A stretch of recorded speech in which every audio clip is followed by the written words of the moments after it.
Hi, I'm James and I'm here in Ypres today. I've come all the way from Norwich to visit the city. It's the second time I've been here. The last time was about 8 or 9 years ago when I was in school and we came on a school trip, so it's been a long time since I've been here. As you can see today, Ypres is preparing for its rally, but we are going to look at something that it's even more famous for, its war history.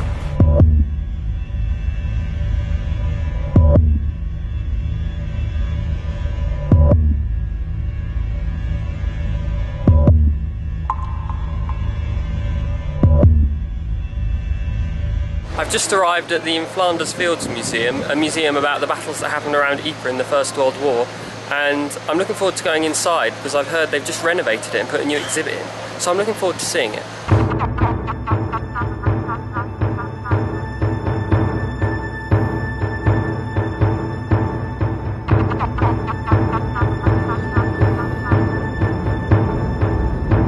I've never been to this museum before, or the previous museum that was here, but everyone in Britain knows about the poppies and Remembrance Day, and they know about the connection with Ypres, and they have a basic understanding of what happened, but not really in depth and exactly what happened here and the scale of what happened and exactly how many people died.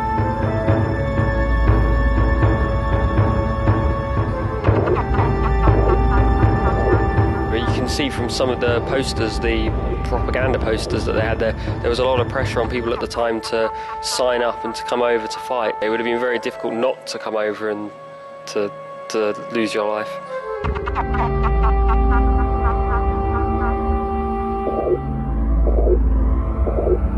There's a lot of modern technology involved. There's a lot of projection, a lot of computer graphics as well. There are a lot of maps they have on computers which show you where the battles took place, and they have a lot of screens with actors. They have a large amount of actors that took part in making the exhibit, and it's quite impressive.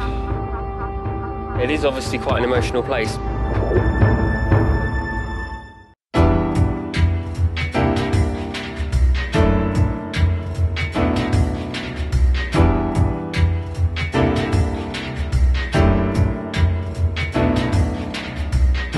Ypres is one of the only places in Belgium that many British people will come to visit.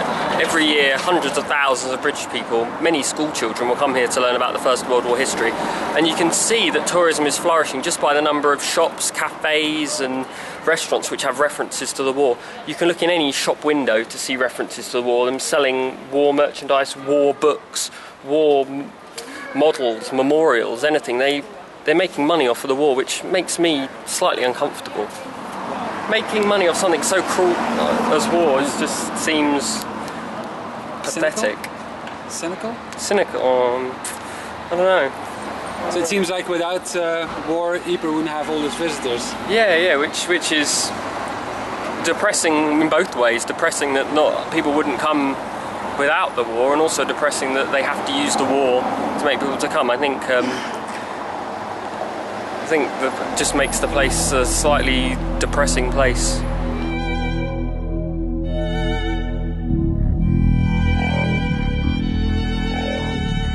We're at the Menin Gate, massive war memorial. It has so many names written on it of the people who died. It's just a massive monolith of death.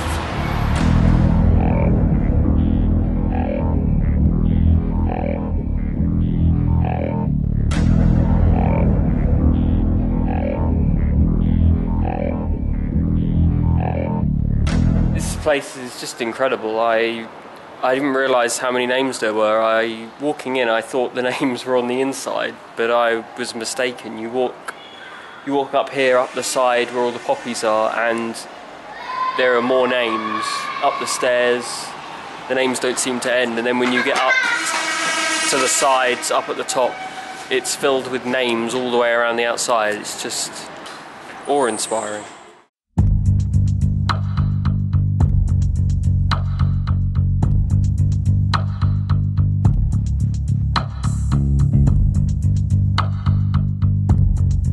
"15 minutes down the road from Ypres, I've arrived at Tyne Cot Cemetery in Passchendaele. It's the largest Commonwealth War cemetery in the world, and there are about 12,000 graves here.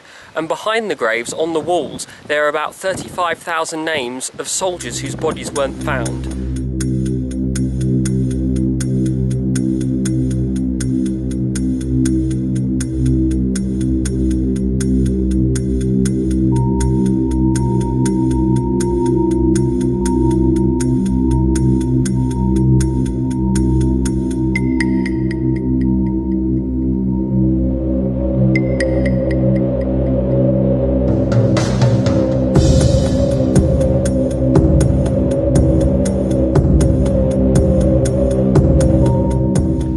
I did have a vague understanding of what happened here in Ypres and the number of people who died, but when you read about it, it really is just a number, and when you come here and you see the graves and the names written on the wall, it isn't a number anymore. It really is something else. It's really incredible just to see all these walls of people whose names have died, all of these walls of people whose bodies were never found. It's something completely different.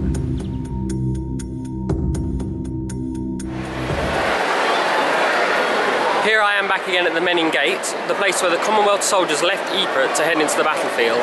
Here, every night since the end of the First World War, except during the Second World War when they weren't allowed, they have played the last post as a tribute to the dead soldiers. It's nearly 8 o'clock now, so I'm going to join the crowd to listen.